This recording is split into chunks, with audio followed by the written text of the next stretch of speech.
Hello बच्चे लोग, सब मस्त। Good. Welcome back to your desi Guruji. Lecture number 6 of chapter heredity and evolution. Past lectures कर लिए हैं, काफी इंपॉर्टेंट टॉपिक्स डिस्कस कर लिए हैं। इस वीडियो में, 6th वीडियो में, इस चैप्टर का will discuss course of evolution. Right. Course of evolution से हमारा क्या मतलब है कि भाई जो एवोल्यूशन हो रहा है उसका पैथवे क्या है, वो किस डायरेक्शन में हो रहा है। ठीक है, हम लोग बोलते हैं ना कि monkeys evolved into humans, right? Chimpanzees also evolved into humans। क्या ये बोलना सही है? नहीं। ठीक है, चिंपैंजी से हम लोग नहीं आए। हाँ, जहां से हम लोग आए हैं चिंपैंजीज भी वहीं से आए। राइट। तो आखिर ऐसा क्या है कि जिसे देख कर या जिसे समझ कर हम लोग ये बोल पाते हैं कि हम वहां से आए, हम मंकीज से आए। राइट। कुछ तो हमारे पास होगा। राइट, कुछ तो इंफॉर्मेशन होगी जिसके आधार पे ये बोल सकते हैं कि we are closer to monkeys, not some other animal. Right. यही जो डायरेक्शन है ना एवोल्यूशन का, कि एवोल्यूशन होगा तो वो किस डायरेक्शन में होगा, किधर की ओर होगा, इसी को हम लोग इस वीडियो में समझेंगे अच्छे से। ऑर्गन्स पे क्या फर्क पड़ेगा, दो टाइप के ऑर्गन्स हम लोग देखेंगे। ठीक है, और चार्ल्स डार्विन के बारे में भी हम लोग देखते हैं कि उन्होंने क्या किया। So let's begin. देर करना तो आप लोगों को भी पसंद नहीं होगा, आई होप सो। चल, सबसे पहले will focus on Charles Darwin. Story of Charles Darwin. Charles Darwin एक can say he was a researcher. ठीक है, तो उन्होंने एक नाव ली और निकल पड़े यात्रा करने। तो नाव से अलग अलग जगह पर पहुंचे, बहुत सारे आइलैंड्स देखे, वहां पे बहुत जगहों पे उन्हें नए टाइप के प्लांट्स, एनिमल्स वगैरह दिखते गए। और वो अपने एक डायरी में या what ever you call it, उसमें सारा इंफॉर्मेशन जो भी उन्हें लगा कि इम्पोर्टेंट है सब कुछ नोट करते गए। ऐसा भी माना जाता है कि जितने भी एनिमल्स वगैरह उन्होंने देखे, ठीक है, जिन पर भी उन्होंने रिसर्च किया, ही सबके बॉडी का जो मीट था वो उन्होंने थोड़ा सा खा कर देखा, चख कर देखा, लाइक दैट। वो उनके रिसर्च का हिस्सा था। I don't know whether this is really true और नॉट, बट ऐसा माना जाता है। तो वो रिसर्च करते गए करते गए करते गए, फाइनली मतलब उन्हें वो एक आइलैंड पर गए थे which was Galapagos island. Right.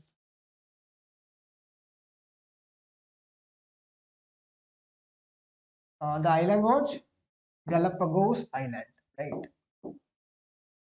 Actually एक आइलैंड नहीं था, it was a group of islands.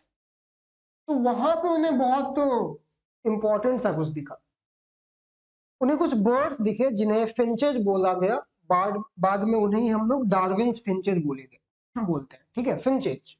आज हम लोग उन्हीं को डार्विन्स फिंचेस बोलते हैं। क्या बोलते हैं? Darwin's finches. कुछ बर्ड्स थे। उन्हें क्या देखा कि जो वो ग्रुप ऑफ आइलैंड्स थे ना आसपास में, हर आइलैंड पे जो फिंचेस थे वो थे तो एक ही जैसे। राइट, वो देखने में काफी सिमिलर थे, उनका स्ट्रक्चर काफी सिमिलर था। लेकिन उन सब का जो बीक का जो पैटर्न था ना, वो अलग अलग था। उन सब की जो चोंचे थी उसका स्ट्रक्चर अलग अलग टाइप का था। कुछ और भी डिफरेंसेस थे, बट ये बहुत इंपॉर्टेंट डिफरेंस उनको दिखा। ओवरऑल देखने में बाकी सारी बातों में वो सेम ही थे। राइट। तो उन्हें क्या समझ में आया वहां से कि जो जैसे ये इस फिगर में 4 बीक का पैटर्न दिखाया गया है। Right. This figure is from NCERT book of not of class 10th, of class 12th। वहां भी ये सारी चीजें पढ़नी है, थोड़ी डिटेल्स में पढ़नी है, तो मैं वहीं से उठा कर लाया। तो जो बीक का जो पैटर्न था ना वो अलग अलग था। राइट। बेसिकली उनका जो ईटिंग हैबिट था, फूड हैबिट था, वो अलग अलग था। तो वहां से चार्ल्स डार्विन को क्या समझ में आया कि वो जो आइलैंड होगा गैलापागोस आइलैंड, वो पहले एक ही आइलैंड होगा। Right, one single island. And due to some geological region, earthquake और सुनामी और whatever, ये आइलैंड टूट गया होगा 5-6 टुकड़ों में। राइट, और थोड़ा दूर दूर हो गया। ये बात समझ में? एक ही आइलैंड टूटा और दूर दूर हो गया। अब जो बर्ड्स थे जो कि पहले एक ही आइलैंड पे रह रहे थे, जो फिंचेस थे, वो सब उनका कुछ कुछ पॉपुलेशन बट गया, कुछ इस आइलैंड पे, कुछ उस आइलैंड पे, कुछ उस आइलैंड पे। अब तुम लोग लॉजिक लगाओगे कि यार बर्ड तो बर्ड होता है, वो उड़ सकता है, राइट, आइलैंड के अलग होने से क्या फर्क पड़ता है। सही बात है, उड़ सकता है अपने फूड को ढूंढने के लिए, बट एक तो हैबिटेट हो जाता है ना कि ये चिड़िया है, उसने अपना घोंसला बनाया है, तो वो अपने बच्चों को इसी आइलैंड पे जन्म देगी, राइट। दूसरे आइलैंड पे जो चिड़िया होगी, वो उसने घोंसला वहां बनाया, वो अपने बच्चों को या अपने अंडे वहां देगी, राइट। और ये काम तो बहुत समय तक चलेगा। हम लोग ये तो मान सकते हैं ना कि अगर एक आइलैंड पे लेट से 10 बर्ड्स है, तो 10 में से 8 बर्ड्स का जो जनरेशनल पैटर्न है, जो जनरेशन आएंगे, वो इसी आइलैंड पे पले बढ़ेंगे, राइट। बाकी दो अपना उड़ कर इधर उधर जाए, उससे क्या फर्क पड़ता है। जो मैक्सिमम पोर्शन है पॉपुलेशन का, तो एक ही जगह पे इनहेबिट कर रहा है, राइट। तो ऐसा ही हुआ होगा। और सारे फिंचेस को ना, अलग अलग आइलैंड्स के जो फिंचेस थे, उनको कोइंसिडेंटली जो फूड मिला होगा, वो अलग अलग टाइप का मिला होगा। अगर किसी को सॉफ्ट फ्रूट मिला होगा उनके आइलैंड पे, तो उनका बीक ऐसा डेवलप किया होगा कि वो उस फ्रूट को खा सके, जैसे तोते वगैरह का चोंच होता है ना, ताकि वो फ्रूट्स को ऐसा स्क्रैप कर सके, राइट। किन्हीं को हो सकता है छोटे मोटे ग्रेन्स मिले होंगे, तो उनके बीक्स इस तरीके से डेवलप किए धीरे धीरे कि वो उन ग्रेन्स को पिक कर सके, राइट। किन्हीं को इंसेक्ट्स मिले होंगे उनके आइलैंड पे, जो उनका फूड का बड़ा हिस्सा रहे होंगे, तो उनका बीक इस तरीके से डेवलप किया होगा, उनका गट इस तरीके से डेवलप किया होगा कि वो उस इंसेक्ट के बॉडी को आराम से आइडेंटिफाई कर सके, खा सके, डाइजेस्ट कर सके, राइट। तो डार्विन को यही दिखा कि ऑल दो सारे बर्ड्स आ रहे हैं एक ही सोर्स से, राइट, लेकिन due to environmental conditions, due to external conditions, जिसमें उन्हें सरवाइव करना पड़ा, that made them modify their body structure, modify their beaks, ठीक है। और ये एक तरीके का एवोल्यूशन ही है, एक ही जगह से बहुत सारे टाइप के बर्ड्स निकले, ठीक है। और ये किस बात पर डिपेंड करता है कि कौन से ऑर्गन में मॉडिफिकेशन होगा, कैसा मॉडिफिकेशन होगा, उस जगह के एनवायरमेंटल कंडीशन पे, वो इस सिचुएशन में जो आइलैंड पे अलग अलग टाइप का फूड मिला होगा, उसके आधार पे अलग अलग फिंचेस के बीक्स डेवलप किए, राइट। तो ये जो प्रोसेस होता है ना, कि एक ही सोर्स से अलग अलग टाइप के मॉडिफिकेशंस निकल रहे हैं, इस प्रोसेस को हम लोग एडाप्टिव रेडिएशन बोलते हैं। क्या बोलते हैं?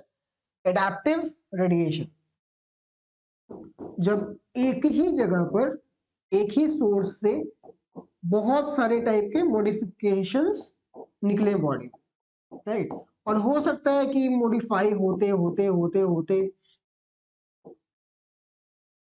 एक ऐसा एक नया स्पीसीज ही निकल जाए, एक पॉपुलेशन ऐसा बन जाए जो जो कि बाकी के पॉपुलेशन से इंटरब्रीड ना कर पाए, तो फिर नया स्पीसीज ही बन जाएगा, ठीक है। The process is known as speciation. If you remember from the last video, speciation क्या था? एक नया स्पीसीज के बनने का प्रोसेस, राइट। तो अगर एक पॉपुलेशन ऐसा निकल गया कि वो इतना अलग हो गया, अलग होते होते, कि वो बाकी सबसे सेक्सुअली रिप्रोड्यूस भी नहीं कर पाए, इंटरब्रीड भी नहीं कर पाए, then that will be a separate species now, ठीक है। तो that is the story of Darwin's finches। Darwin फिर ये सारा रिसर्च करके फिर वापस आ गए अपने घर, और फिर वो दोबारा कभी नहीं गए, और वहीं पर उन्होंने अपना रिसर्च किया, बुक वुक लिखा, जर्नल लिखा, ठीक है। मजे की बात ये है ना कि डार्विन ने ये तो बता दिया कि ये एवोल्यूशन है, राइट, हम यहाँ से आए हैं, हम बंदर से आए हैं, ठीक है। जितने भी क्रिएचर सब एवोल्यूशन है, पर वो उसका ना मॉलिक्यूलर बेसिस नहीं बता पाए, राइट। मतलब उन्होंने क्रोमोसोम्स के टर्म्स में बात नहीं की, जीन्स के टर्म्स में बात नहीं की, उन्हें बस दिख रहा था कि मॉडिफिकेशन हुआ है एनवायरनमेंट के आधार पे, राइट। बट बॉडी में एग्जैक्टली ऐसा क्या हो रहा है कि वो मॉडिफिकेशंस आ रहे हैं, वो चेंजेस आ रहे हैं, एवोल्यूशन हो रहा है, इसका वो आंसर वो नहीं दे पाए, ठीक है। उन्होंने शायद ध्यान भी नहीं दिया होगा, या जो इन्फॉर्मेशन उनके पास मिला होगा वो सफिशिएंट नहीं रहा होगा कि वो एक्सप्लेन कर पाए, राइट। इस बात का जवाब किसने दिया? मेंडल ने दी, राइट। उन्होंने जीन्स के टर्म्स में बात की, although genes, Mendel didn't use the word gene, he used the word factors, right. But उन्हीं फैक्टर्स को आज हम जीन बोलते हैं। उन्होंने अलील्स के बारे में के टर्म्स में बात की, राइट। कि सेल के अंदर एग्जैक्टली क्या हो रहा है, हमारे डीएनए में क्या हो रहा है, उसके टर्म्स में उन्होंने बात की। तो जो बातें डार्विन ने बताई उसी का एक्सप्लेनेशन हमें मेंडल के एक्सपेरिमेंट से मिलता है, राइट। और मजे की बात है कि डार्विन को अपने समय में मेंडल के बारे में पता नहीं था, एंड आई एम श्योर कि मेंडल को भी डार्विन के बारे में पता नहीं होगा, राइट। पर दोनों काम एक ही कर रहे थे, अलग अलग तरीकों से कर रहे थे। तो इनके नॉलेज को अगर हम लोग कंबाइन करें then will figure out the complete genetics, ठीक है, कि लाइफ एग्जैक्टली कैसे इवॉल्व हो रहा है, राइट। एडेप्टिव रेडिएशन का एक एग्जांपल तो ये है डार्विन के finches which is found on Galapagos island. एक और बहुत अच्छा एग्जांपल है मार्सुपियल्स। मार्सुपियल्स का नाम सुना है? मार्सुपियल्स यानी कि ऐसे क्रिएचर्स, ऐसे एनिमल्स जो जिनके पास एक सैक हो जिसमें वो अपने बच्चों को रख सके, ठीक है। जैसे इसका एक ही एग्जांपल आप लोगों को शायद अभी तक पता होगा, कंगारू, राइट। बचपन से सुनते हैं कि कंगारू के पास एक थैला होता है जिसमें वो अपने बच्चे को रखता है, राइट। ऐसे ही एनिमल्स को हम लोग मार्सुपियल्स बोलते हैं, ठीक है। What are they called? They are called marsupials, right. But kangaroo के अलावा भी ना बहुत सारे मार्सुपियल्स होते हैं, ठीक है। इस फिगर में आपको बहुत सारे दिख रहे हो, right, they are all marsupials. ये कंगारू हो गया, ये देखो एक मार्सुपियल रैट होता है, टस्मानियन वुल्फ, ये अभी आपका एक्सटिंक्ट हो चुका है, ठीक है, ये नहीं मिलता अभी। Tiger cat, super glider, marsupial mole, koala, koala के बारे में आपने शायद सुना होगा, फिगर फिगर देखा होगा। बैंडिकूट, वुम्बैट, वुम्बैट का नाम तो सुना होगा, राइट। ये सब के सब मार्सुपियल है भाई। इन सबके पास सैक होता है जिसमें वो अपने बच्चों को कैरी कर सकते हैं। सिर्फ कंगारू ऐसा एकमात्र प्राणी नहीं है, ठीक है। So these are all marsupials. But इन सब के बारे में मजे की बात क्या है पता है? इन सारे मार्सुपियल्स के बारे में मजे की बात क्या है? ये सब के सब पूरी पृथ्वी पर एक ही जगह पाए जाते हैं, ठीक है। That is in Australian continent, right.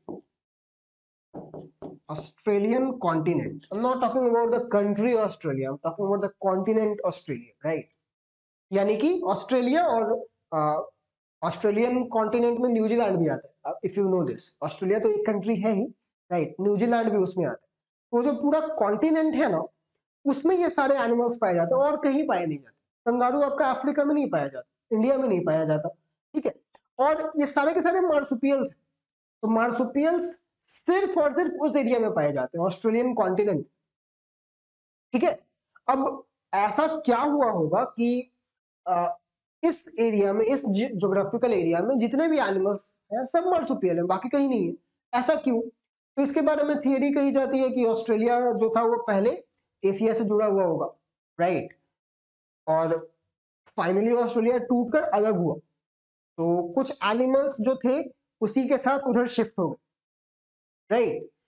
अब ऑस्ट्रेलिया का जो कॉन्टिनेंट था जब वो टूट कर अलग हुआ, तो और जो एनिमल्स उसके साथ चले गए उनको एक अलग ही टाइप का कंडीशन मिला होगा सर्वाइवल के लिए, एनवायरनमेंट का, राइट। तो जो कंडीशंस वहां पर उन्हें मिले उसके हिसाब से उनका बॉडी उस तरीके से इवॉल्व करके, राइट। कि रैट्स तो इधर भी पाए जाते हैं एशिया में, लेकिन दे आर नॉट मार्सुपियल। तो वहां पे जो रैट गया वो मार्सुपियल हो गया, उसने वो सैक डेवलप कर लिया, राइट। ये कोआला एक बियर जैसा ही कुछ है, राइट। तो इसके पास सैक है, यहाँ के बियर्स के पास तो नहीं होता सैक। तो वो जो बियर या वैसा जो क्रिएचर जिससे कि कोआला आया होगा उधर गए होंगे, उन्होंने वहां पे सैक डेवलप कर लिया, right. Similarly mole, super glider, Tasmanian wolf, wolf इधर भी पाए जाते, लेकिन जो उल्फ सेपरेट होकर उधर गए होंगे उन्होंने वो मार्सुपियल वाला फीचर डेवलप कर लिया होगा due to the environmental conditions of that particular geographical area, right. तो ये जो सारे एनिमल्स है ना, सबका एक कॉरेस्पॉन्डिंग एनिमल आपको एशिया में दिखेगा, अफ्रीका में दिखेगा, ठीक है। लेकिन इनमें क्या अलग है? They are marsupial, they have that sac in which they used to carry their babies. तो ऐसा इसीलिए हुआ क्योंकि वो कॉन्टिनेंट जो कि पहले इधर जुड़ा हुआ होगा वो फाइनली अलग हो गए, ठीक है। तो ऑल्दो देखने में ये काफी सिमिलर है इधर वाले एनिमल से, बट इनके पास एक स्पेशल फीचर है जो कि इधर के एनिमल्स के पास नहीं, right, that is that sac. तो ये भी एक एग्जांपल है एडेप्टिव रेडिएशन का। सोर्स एक ही है, ठीक है, लेकिन वहां से बहुत सारे एनिमल्स इवॉल्व कर रहे हैं। ठीक है, चलो आई बात समझ में। So apart from Darwin's finches, this also is a fantastic example of adaptive radiation, कि बाहर के कंडीशंस के हिसाब से एडाप्ट हो रहे हैं और एक कॉमन सोर्स से आ रहे हैं और अलग अलग टाइप से डेवलप कर रहे हैं। ठीक है, चलो आगे बढ़े। गुड।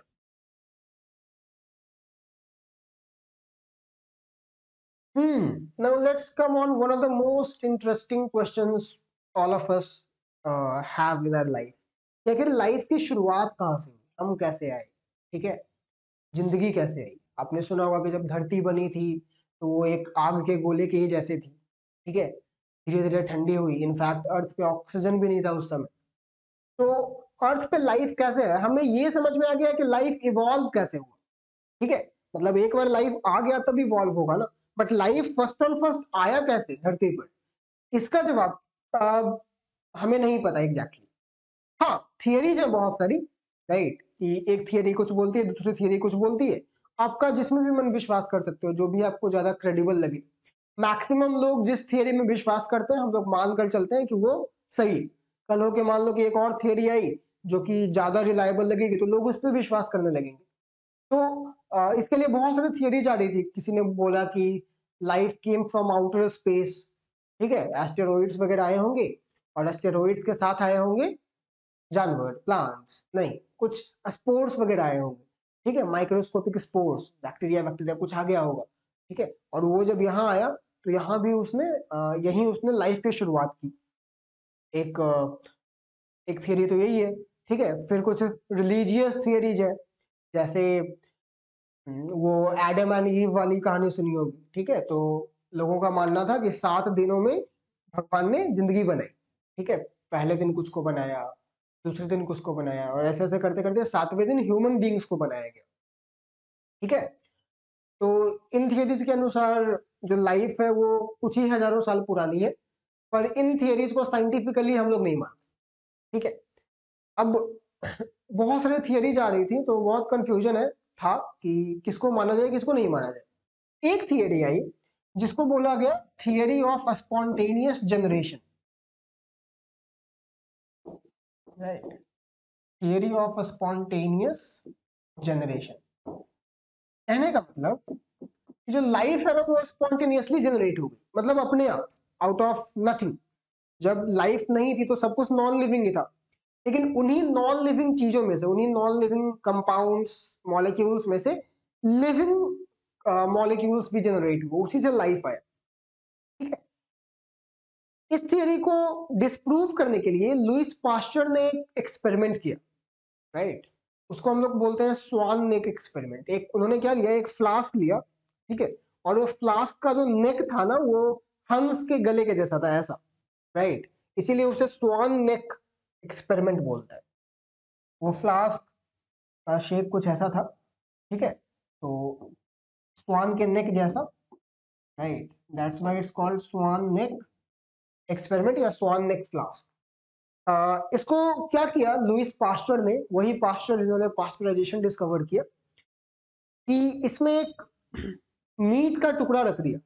ठीक है, मीट का टुकड़ा, और उसमें कुछ स्पोर्ट्स वगैरह डाल दिए और प्लग लगा दिया, बंद कर दिया। ठीक है, कुछ दिनों बाद उसने दिखा कि एक्चुअली दो जगह किया, एक में प्लग लगाया एक में नहीं लगाया। ठीक है, उनको क्या दिखा ना कि जिसमें प्लग लगा दिया था उसको बाद में चेक किया गया ना तो उसमें नया लाइफ नहीं दिख रहा था, वो मीट सड़ नहीं रहा था या बहुत धीरे सड़ रहा था। ठीक है, जबकि जिसमें फ्लास्क ओपन था वो, उसमें मीट सड़ने लगा, उसमें लाइफ दिखने लगा था, बैक्टीरिया ईस्ट वगैरह ग्रोथ दिखने लगा था। तो उन्होंने बोला कि भाई जिसका माउथ ओपन है उसमें अगर लाइफ दिख रहा है तो उसका एक ही रीजन है कि लाइफ बाहर से उसमें एंटर कर, और जिसमें माउथ क्लोज्ड है उसमें लाइफ नहीं दिख रहा, नया लाइफ नहीं आ रहा। तो ये तो प्रूफ हो गया ना कि लाइफ बाहर से ही आ रहा है। अगर ये थियरी सही है, theory of a spontaneous generation, तो ऐसा ही होना चाहिए था। उस मीट के टुकड़े में ईस्ट बैक्टीरिया या कुछ तो पनपना चाहिए था धीरे धीरे। ठीक है, तो उन्होंने थियरी ऑफ स्पॉन्टेनियस जनरेशन को डिस्प्रूव कर दिया बाय हिज स्वार्निक एक्सपेरिमेंट।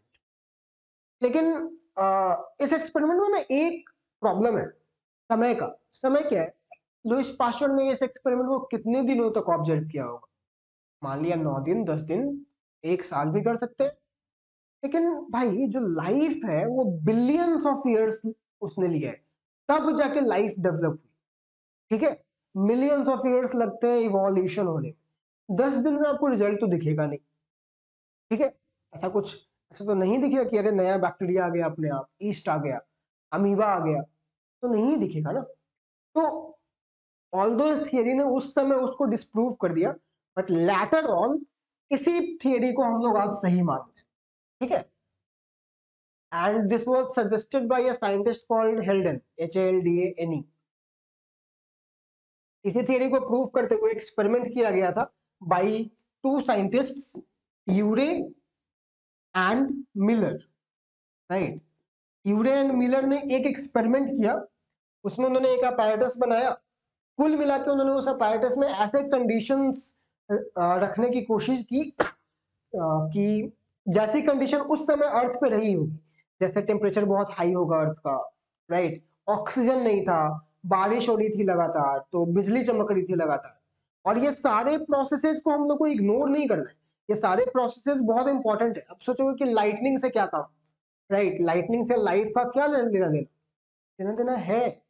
अगर आपने नाइट्रोजन फिक्सेशन पढ़ा है तो आपको पता होगा कि जब लाइटनिंग होती है तो नाइट्रोजन फिक्सेशन होता है।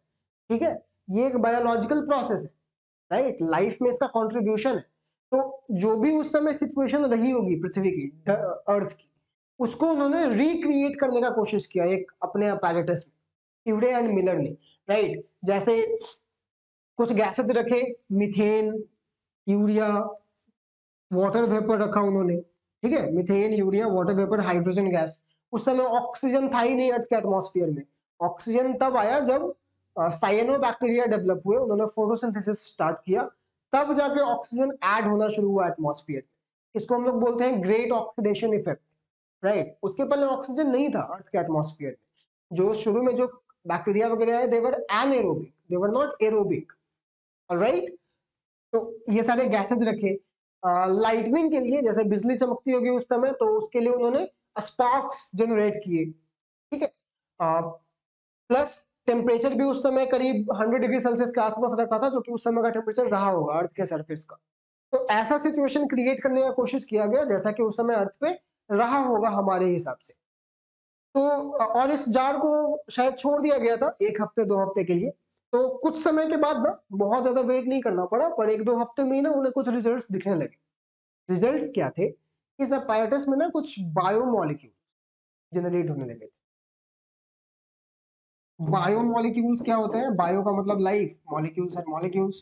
तो life supporting molecules are biomolecules, जैसे कार्बोहाइड्रेट, प्रोटीन्स, ये सब बायोमोलिक्यूल्स। इन्हीं से हमारा बॉडी बना हुआ है। किसी भी लिविंग बॉडी का किसी भी लिविंग ऑर्गेनिज्म का बॉडी इन्हीं मॉलिक्यूल से बना हुआ है। तो अगर प्रोटीन बनने लगा, प्रोटीन जैसा, प्रोटीन मतलब वैसा प्रोटीन नहीं जैसा कि हमारे में पाया जाता है, कुछ बहुत सिंपल सा मॉलिक्यूल, प्रोटीन ही जैसा लेकिन बहुत सिंपल वाला प्रोटीन मॉलिक्यूल बनने लगा।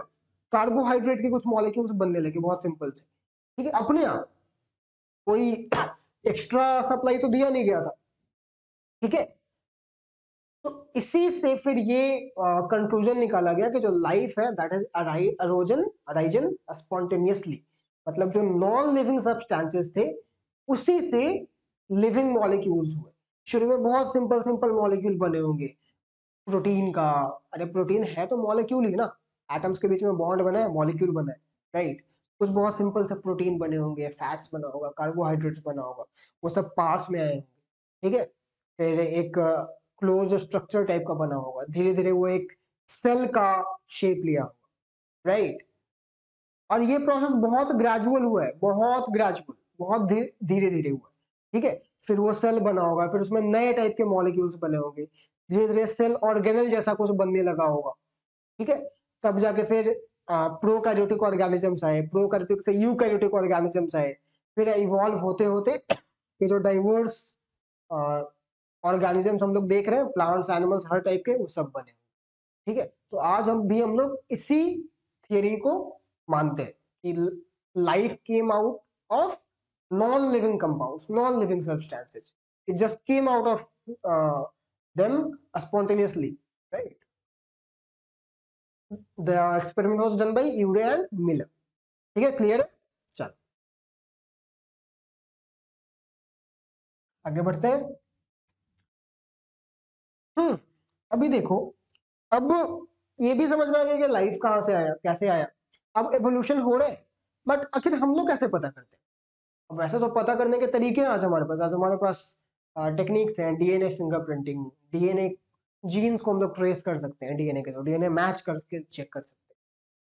बट फिर भी एक कॉमन सा तो लॉजिक हम लोग समझ ही सकते हैं कि ऐसा कैसे हो रहा होगा। तो देखो, अगर एक एनिमल को स्टडी करूं, अब जैसे डार्विन ने गैलापागोस आइलैंड में जो फिंचेस देखे, तो उनको क्यों लगा कि ये सब एक ही सोर्स से आए? कुछ तो दिखा होगा। तो सारे जो फिंचेस थे वो देखने में सिमिलर थे, बस उनके बीक में अंतर था। तो उनको समझ में आया कि सिंस सब एक ही जैसे दिख रहे हैं, सब एक ही सोर्स से आए होंगे, बट सिंस अलग अलग जगह पे रहे, तो उनका जो बीक है वो अलग अलग तरीकों से मॉडिफाई कर गया। ठीक है, तो एवोल्यूशन को अगर ट्रेस करना है कि आखिर ये एनिमल या ये ऑर्गेनिज्म किस ऑर्गेनिज्म से निकल कर आए, तो हम लोग कैसे करेंगे? ऐसे ही करेंगे। ठीक है, उनके बॉडी के स्ट्रक्चर्स को, उनके फीचर्स को, उनके कैरेक्टरिस्टिक्स को, ट्रेट्स को हम लोग को मैच करना पड़ेगा। जितने ज्यादा ट्रेट्स कॉमन पाए जाएंगे, हम लोग बोलेंगे कि वो दो ऑर्गेनिजम्स उतने ही सिमिलर है और वो उतने ही नजदीक है एवोल्यूशनरी सीरीज में। For example, humans and chimpanzees, right? Humans chimpanzees से नहीं है, ठीक है? ह्यूमंस और चिंपैंजीज दोनों दो अलग अलग ऑर्गेनिज्म है, और ह्यूमंस चिंपैंजीज से आए नहीं। ठीक है, जहां जिन ऑर्गेनिज्म से हम लोग आए हैं, चिंपैंजी भी वहीं से है। Let's say there was an organism called X, जिससे कि ह्यूमंस भी आए और चिंपैंजी भी है। ठीक है, अब हम लोग ये कैसे पता करेंगे कि हम लोग एक ही सोर्स से आए? तो हमारे में और चिंपैंजी में बहुत सारी सिमिलैरिटीज है, राइट? मतलब भरी पड़ी है सिमिलैरिटीज, दो हाथ दो पैर, हमारे बोन का स्ट्रक्चर वही है। अगर तुम एम्ब्रायो को स्टडी करोगे ना, जिस तरीके से हमारा फीटस डेवलप करता है और जिस तरीके से चिंपैंजी का फीटस डेवलप करता है, ऑलमोस्ट सेम होता है। ठीक है, ऑलमोस्ट सेम होता है। हमारे टीथ का स्ट्रक्चर, जॉ लाइन, जॉ का स्ट्रक्चर और हम दोनों का, ह्यूमंस और चिंपैंजीज का, बहुत सिमिलर होता है। ठीक है, हमारे ऑर्गन्स को स्टडी कर सकते हो, और फाइनली आप हमारे डीएनए को मैच कर सकते हो चिंपैंजीज के डीएनए से। तो आपको मिलेगा ना कि जो डिफरेंस है वो बहुत कम है। ह्यूमंस और चिंपैंजीज के डीएनए में 1% से भी कम का डिफरेंस है। ठीक है, या 1% के आसपास का डिफरेंस है। तो जो बाकी 99% बातें हैं वो तो सेम है हमारे और उनमें, राइट? तो इस ये क्या सजेस्ट करता है कि हमारा जो सोर्स है, हमारे जो एंसेस्टर थे जिनसे हम आए, चिंपैंजी भी उन्हीं से आए, राइट? लेकिन अब इससे दो अलग अलग निकले होंगे, दो अलग अलग डायरेक्शन में निकला होगा। ठीक है, कैसे? कुछ एक पर्टिकुलर टाइप का चेंज आया होगा, तो कुछ एक्स के कुछ मेंबर्स, इस स्पीसीज के, इस पॉपुलेशन के कुछ मेंबर्स ह्यूमंस के जैसे इवॉल्व होने लगे होंगे, और कुछ मेंबर्स में चेंज अलग टाइप का आया होगा, तो वो चिंपैंजीज के फॉर्म में इवॉल्व होने लगे होंगे। आई बात समझ में? तो हम लोग आज डीएनए को मैच करके स्टडी कर सकते हैं। जितना ज्यादा डीएनए मैच करेगा, उतनी ज्यादा प्रोबेबिलिटी है कि हम लोग सेम एंसेस्टर से आए होंगे और हम लोग उतने ही नजदीक होंगे। ठीक है, हो सकता है कि एक्स भी किसी और ऑर्गेनिज्म से आया होगा, हो सकता है ना, हो सकता है वाई से आया होगा, वाई से जेड भी आया होगा। ठीक है, लेकिन अब अगर कंपैरिजन करने को बोला जाए, तो ह्यूमंस किसके ज्यादा नजदीक होगा, एक्स के या वाई के या जेड के? humans and chimpanzees both are nearest to x। ठीक है, फिर x और z इन दोनों का एक कॉमन एंसेस्टर, तो कुल मिला के ह्यूमंस और चिंपैंजीज भी आए हैं y से ही। ठीक है, और ये बात सही भी है, life arose in form of prokaryotic cells. तो आज आप जितने भी ऑर्गेनिजम्स देख लो, including all kinds of plants and animals, सब आए तो है उसी बैक्टीरियल सेल से, लेकिन अलग अलग टाइप के चेंजेस आते गए, जिसकी वजह से अलग अलग टाइप के ऑर्गेनिजम्स डेवलप करते गए। इसको समझने का एक बहुत सिंपल सा तरीका है, by studying two types of organs, homologous organs and analogous organs. There are two types of organs: homologous organs and analogous organs। ठीक है, ये क्या होते हैं, होमोलोगस ऑर्गन्स उन टाइप के ऑर्गन्स को बोलते हैं जिनका स्ट्रक्चर ना सेम होता है, they are structurally similar, they are structurally similar but they have different functions. बात आ रही है समझ में? होमोलोगस ऑर्गन्स उन ऑर्गन्स को बोलते हैं जो स्ट्रक्चर वाइज तो एक जैसे हो, सिमिलर हो, लेकिन उनका फंक्शन अलग अलग। और एनालोगस ऑब्वियसली इनके ऑपोजिट होंगे, इनका फंक्शन सेम होता है, they have same function but they are structurally different. इन ऑर्गन्स का जो स्ट्रक्चर होता है वो अलग होता है, लेकिन फंक्शन सेम होता है, राइट? समझ में नहीं आ रहा है? एग्जाम्पल से समझते हैं। जैसे कोई सा भी मैमल, राइट, कोई सा भी मैमल, जैसे human beings, right, humans, tigers, horse's, whales या डॉल्फिन्स, बैट्स, ठीक है, ये सब के सब मैमल है। व्हेल को फिश नहीं समझना है, whale is not a fish, it's a mammal which lives in water. Whale एक मैमल है जो पानी में रहता है, वो कोई फिश नहीं है। बैट एक मैमल है जो कि उड़ सकता है, bat is not a bird, ठीक है? तो ये सब के सब मैमल्स है। तो अब मैमल सिंस एक ही ग्रुप का एनिमल है, तो हम लोग बोल सकते हैं ना कि इन सब का जो एवोल्यूशनरी सोर्स है एक ही होगा। सारे मैमल्स एक ही सोर्स से निकले होंगे, जिस तरीके से ह्यूमन और चिंपैंजी एक ही सोर्स से आ रहे हैं, सारे मैमल्स भी कहीं ना कहीं पीछे लाइन में जाके एक ही सोर्स से आए होंगे, राइट? तो अगर आप इन सब के लिम्ब्स को, मतलब हाथ को, अब हाथ तो सिर्फ हमारे ही पास है, बाकी सबके पास तो पैर ही पैर है, स्टडी करोगे तो उनका स्ट्रक्चर में काफी सिमिलर मिलेगा। जो बोन का जो पैटर्न है वो काफी सिमिलर मिलेगा। चाहे तुम ह्यूमंस के फोर लिम्स को स्टडी करो, टाइगर्स के या हॉर्सेस के फोर लिम्स को स्टडी करो, अब वेल्स में तो लिम्स मिलेंगे लेकिन they are modified in form of fins, right? उनको स्टडी करो। और बैट्स का जो वो उनका पंख है, विंग्स है, उनको स्टडी करो, आपको सबका जो पैटर्न है वो सिमिलर मिलेगा। आप इन सब के फीटस का स्ट्रक्चर को स्टडी करोगे ना, जब वो जाइगोट धीरे धीरे डेवलप करता है फीटस में, फीटस डेवलप करता है एम्ब्रायो में, वो पैटर्न एकदम एग्जैक्टली सिमिलर मिलेगा। बस फर्क हो जाता है साइज का और थोड़े थोड़े मॉडिफिकेशंस का, बाकी पैटर्न पूरा सिमिलर है, राइट? लेकिन इन अगर हम इन सब के फोर लिम्स के फंक्शन पे ध्यान दें तो फंक्शन अलग अलग। हमारा फोर लिम्ब का काम है कुछ कैच करना, कुछ होल्ड करना, राइट? जबकि टाइगर्स का या हॉर्सेस का फोर लिम्स का काम सिर्फ कैच करना तो है नहीं, वो दौड़ने में हेल्प करता है। You can't use your four limbs to run, ठीक है, at least not in the same way tigers do. Whales का जो फोर लिम्स है वो उसको स्विम करने में हेल्प करता है, बैट्स का फोर लिम्ब उड़ने में हेल्प करता है, राइट? स्ट्रक्चरली ऑल्दो हम सब सिमिलर है, इन सारे के फोर लिम्ब सिमिलर है, लेकिन सबका फंक्शन अलग अलग। तो जो होमोलोगस ऑर्गन्स है ये इंडिकेट करता है कि ये ये होमोलोगस ऑर्गन्स इंडिकेट करता है towards convergent evolution, sorry divergent evolution, right? Divergent evolution and common ancestors. अब सिंस सबका स्ट्रक्चर सेम है तो सब आए तो होंगे एक ही एंसेस्टर से, तो हमारे एंसेस्टर्स कॉमन है। लेकिन डाइवर्जेंट एवोल्यूशन है, डाइवर्जेंट एवोल्यूशन क्यों है? क्योंकि डाइवर्ज कर रहा है ना, सोर्स एक ही है, उससे बहुत अलग अलग टाइप के डाइवर्स टाइप की ऑर्गेनिजम्स निकल रहे हैं, तो एवोल्यूशन डाइवर्ज कर रहा है, ठीक है? और जो एनालोगस ऑर्गन्स है वो इसके उल्टे होंगे, वो कन्वर्जेंट एवोल्यूशन होगा। इसमें क्या हुआ कि सारे का सोर्स एक ही था, लेकिन सिंस अलग अलग ऑर्गेनिजम्स को अलग अलग इन्वायरमेंटल कंडीशन मिला, इसीलिए वो अलग अलग फॉर्म में डेवलप कर गए, right? So it is divergent evolution. तो यहाँ पे जो बाहर का जो कंडीशन जिसमें उन्हें सरवाइव करना था, that has contributed into the modification. but otherwise fundamentally all of them have similar structures and same ancestor. जो होमोलोगस ऑर्गन है वो कॉमन एंसेस्टर की तरफ इंडिकेट करता है, जबकि जो एनालोगस ऑर्गन है ये इंडिकेट करता है कन्वर्जेंट एवोल्यूशन की तरफ। यानी कि अब इसमें फंक्शन सेम है लेकिन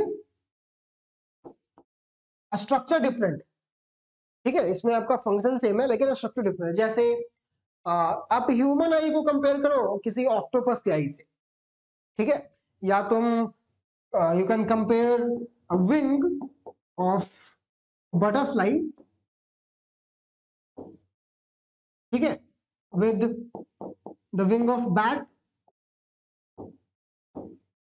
ठीक है, या तुम इसको कंपेयर कर सकते हो with wing of any bird. ठीक है, तो है तो विंग ही, काम तो है उड़ना ही, राइट, लेकिन बैट का जो विंग का स्ट्रक्चर है, बटरफ्लाई का विंग का स्ट्रक्चर कंप्लीटली अलग।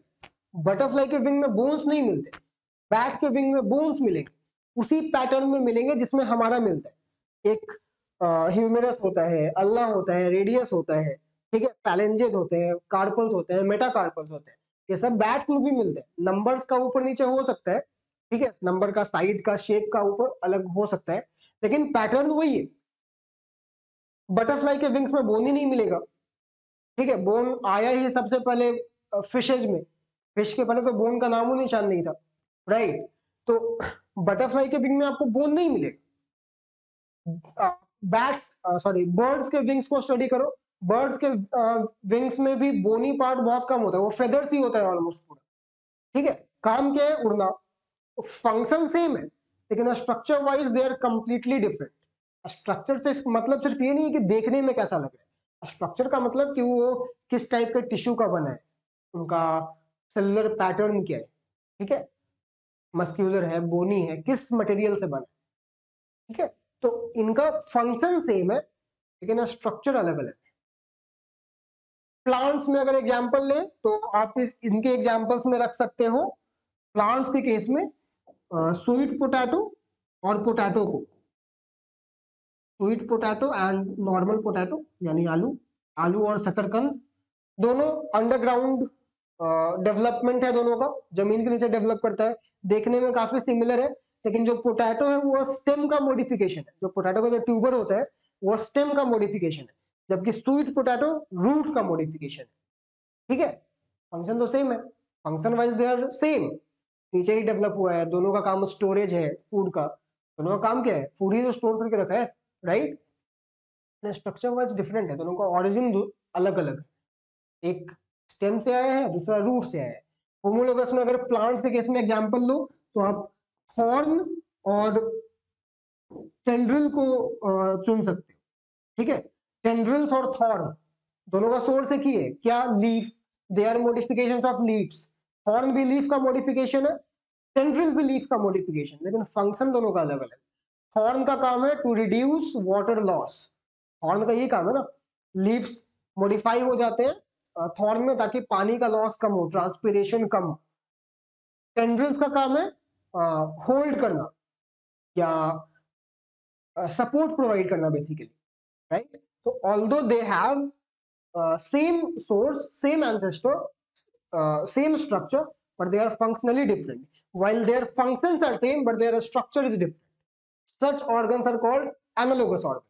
तो इसमें हम लोग बोल रहे हैं कि ये convergent evolution है कि दो अलग अलग सोर्स से ऑर्गेनिजम्स आ रहे हैं लेकिन उनके स्ट्रक्चर्स एक ही जैसे होते जा रहे हैं, एक ही फंक्शन के लिए हो रहे हैं। ऐसा क्यों हो रहा होगा? क्योंकि दोनों को जो बाहर के कंडीशंस मिले होंगे, एक्सटर्नल इन्वायरमेंटल कंडीशंस, वो सिमिलर मिले होंगे, राइट, तो उनका एक ही तरीके का मॉडिफिकेशन हो रहा है लेकिन सोर्स तो अलग अलग है, ठीक है, बटरफ्लाई को भी उड़ना है, बैट को भी उड़ना है, एक्सटर्नल कंडीशन सेम है, ठीक है, तो मॉडिफिकेशन एक ही जैसा हो रहा है लेकिन स्ट्रक्चर वाइज तो अलग ही है, एक में बोन है, एक में बोन है ही नहीं, ठीक है, जबकि इनमें एक्सटर्नल जो कंडीशन मिल रहा है वही अलग अलग है। तो although structure wise they are same, they had common source, उनका मॉडिफिकेशन अलग अलग टाइप का होता है। बात क्लियर है? So these are two types of organs, very important for your board exams and your knowledge of course. तो आपको ये बातें हमेशा याद रखना है with examples. Examples are also very important. Example नहीं याद रखोगे तो समझाओगे कैसे? ठीक है, राइट, क्लियर। आई होप कि ये डिफरेंस समझ में आ गया होगा। नहीं आया है then no problem, you will have to watch it again, that's it.